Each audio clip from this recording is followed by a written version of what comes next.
दिवाली आ गई है और इस शुभ मौके पर हर किसान को इंतजार है अपने सबसे बड़े तोहफे का। जी हाँ, पीएम किसान सम्मान निधि योजना की 21वीं किस्त का 2000 रुपए सीधे खाते में। लेकिन सवाल ये है कि इस बार किस्त कब आएगी, और सबसे बड़ा सवाल, अगर जमीन पिताजी के नाम है तो क्या हमें फायदा मिलेगा। दोस्तों, इस बार किस्त में थोड़ी देरी हुई है, लेकिन हमारे पास आपके लिए बहुत बड़ा और जरूरी अपडेट है। साथ ही एक ऐसी गड़बड़ी जिसके कारण लाखों किसानों के पैसे अटके हैं। अगर आपने ये ठीक नहीं किया तो दिवाली से पहले आपका तोहफा रुक सकता है। तो चलिए शुरू करते हैं इस अर्जेंट अपडेट को।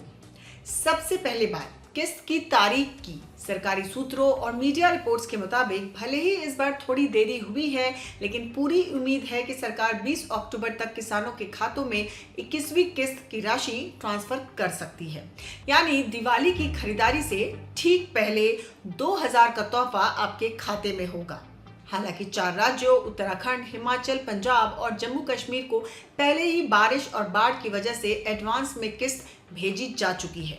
लेकिन दोस्तों, ये 2000 रुपए किसे मिलेंगे, ये जानने से पहले सबसे बड़ी उस गड़बड़ी को समझिए जिसके कारण लाखों किसान लाभ से वंचित हैं। और ये गड़बड़ी जुड़ी है आपके जमीन के रिकॉर्ड से। हमारे पास रोजाना ये सवाल आता है कि जमीन तो पिताजी के नाम है, क्या पीएम किसान का लाभ हमें मिलेगा? और इसका जवाब है सीधे तौर पर नहीं। पीएम किसान योजना का नियम बहुत साफ है। लाभ केवल उसी किसान को मिलेगा जिसका नाम जमीन के लैंड रेवेन्यू रिकॉर्ड में दर्ज है। अगर जमीन सिर्फ पिता के नाम है तो लाभ पिता के खाते में ही आएगा। अब सोचिए, अगर पिताजी का देहांत हो गया तो क्या करें? यहाँ आता है सबसे बड़ा रोड़ा और उसका समाधान, मृत्यु प्रमाण पत्र। सबसे पहले आपको पिता का मृत्यु प्रमाण पत्र लेना होगा। दूसरा, उत्तराधिकार दस्तावेज, वारिस के रूप में आपको अपना अधिकार सिद्ध करना होगा। तीसरा है म्यूटेशन, और सबसे जरूरी, आपको उत्तराधिकार दस्तावेज के साथ जमीन का नामांतरण म्यूटेशन अपने नाम कराना होगा। जी हाँ, जब तक जमीन आपके नाम पर म्यूटेट नहीं हो जाती तब तक आप पीएम किसान के नए लाभार्थी के रूप में पोर्टल पर अपडेट नहीं हो सकते। इसलिए अगर आपका नाम रिकॉर्ड में नहीं है तो आज ही तहसील या राजस्व विभाग में जाकर ये प्रक्रिया पूरी कराएं, वरना 21वीं किस्त अटक सकती है। इसके अलावा 2 और बातें ध्यान रखें। केवाईसी और बैंक अकाउंट। आपकी ई-केवाईसी और बैंक अकाउंट की सारी जानकारी आधार नंबर से पूरी तरह मेल खानी चाहिए। कोई भी छोटी सी स्पेलिंग मिस्टेक भी आपकी किस्त रोक सकती है।